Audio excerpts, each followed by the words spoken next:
Hello，大家好，我係中風大師。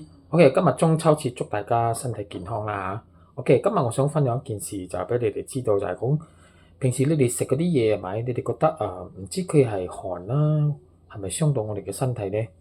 其實邊一種人食嗰啲咧，係咪係最敏感嗰啲冇？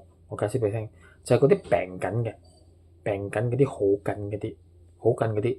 因為當佢一食錯嘢係咪，佢嘅病情就會復發㗎啦，佢問題會走出嚟嘅。所以用呢一個標準嚟講咧，係咪係比較正確？因為我哋身體嘅系統先知道其實對我哋身體有好定唔好。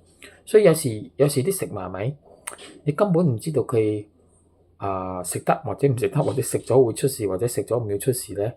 其實有啲食物咧係好多都未判斷出嚟嘅。咁我只要響嗰啲病人嗰啲身上揾答案。即係講佢自己食咗，佢分享俾你聽，佢就講我食咗呢個出問題，我食咗嗰個出問題。其實呢個就係答案嚟嘅。OK，今日分享到呢度，如果你覺得好咧，分享出嚟俾多啲人了解。OK，今日祝大家中秋節新年快樂同埋平安啦！